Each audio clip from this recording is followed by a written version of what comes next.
आपकी एक सबसे बड़ी प्रॉब्लम क्या है? आप एक ऐसे शिक्षक की तलाश कर रहे हो, आप एक ऐसे व्यक्ति की तलाश कर रहे हो कि सारी मेहनत वो करे, सारा पढ़ाने का काम वो करे, और वो हमें इतना अच्छा पढ़ाए कि हमसे हर चीज बन जाए। मेरी नजर में धरती पे अभी तक ऐसा कोई इंसान नहीं है कि जो ऐसा पढ़ा दे कि आपसे परीक्षा में सब बन जाए। भगवान आपके हाथ लग जाए तो अलग बात है, इंसान तो आपकी इस मामले में मदद कर ही नहीं पाएगा, हो ही नहीं सकता, है ना। एक बात आपको समझनी है, आपको हमेशा, मैंने देखा है, आपको तकलीफ कब होती है? जब मेहनत आपको स्वयं को करनी पड़ती है। आपके दुख का सबसे बड़ा कारण है, सर मुझे करना पड़ेगा क्या? सर इंग्लिश मुझे ही पढ़ना पड़ेगी क्या? मैथ्स में मुझे ही काम करना पड़ेगा क्या? सर देख लो ना, आप कुछ कर लो तो। सर पेपर देने आप नहीं जा सकते क्या? सर दिमाग आपका उधार दे दो, आप देने चले जाओ।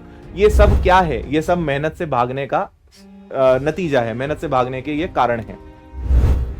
जब जब आपके ऊपर मेहनत करने की बात आती है, जब जब सुई आपके ऊपर आ जाती है कि भाई तुझे मेहनत करनी पड़ेगी, आपको बड़ी तकलीफ होती है। और मैथ्स के साथ भी यही है, इंग्लिश के साथ भी यही है, जीएस के साथ भी यही है। एक बात बिल्कुल तय मानो कि आपको एग्जाम देना है, आपको एग्जाम में पास होना है, आपको जॉब चाहिए, सैलरी भी आपको आपके अकाउंट में चाहिए, तो मेहनत मैं क्यों करूंगा? मेहनत कोई और क्यों करेगा? मेहनत किसको करनी पड़ेगी? आपको करनी पड़ेगी।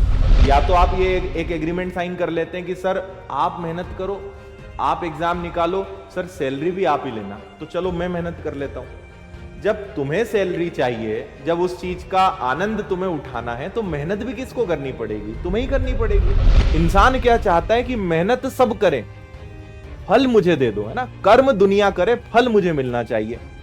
ऊपर वाले ने बड़ा सिंपल सिद्धांत बनाया है कि बेटा जो मेहनत करेगा फल उसी को मिलेगा, जो कर्म करेगा फल उसी को मिलेगा। इसीलिए मत भागो मेहनत से।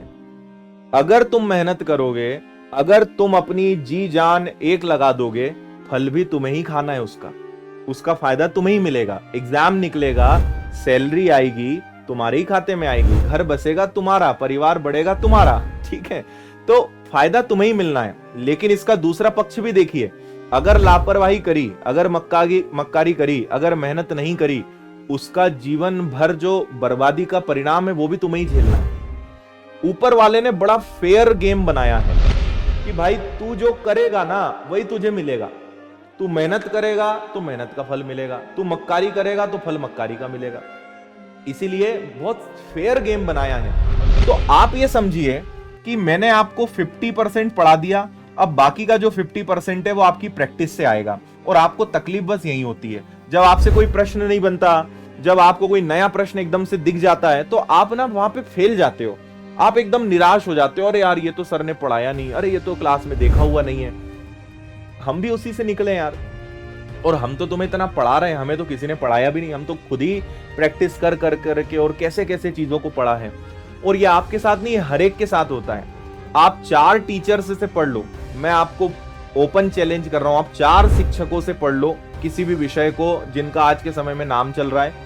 आप जब पेपर लगाने बैठोगे तो आपसे कुछ नहीं बनेगा, क्योंकि शिक्षक से पढ़ने से ज्यादा इंपॉर्टेंट है कि आपने कितनी मेहनत करी, आपने कितनी प्रैक्टिस करी। ये बहुत इंपॉर्टेंट है।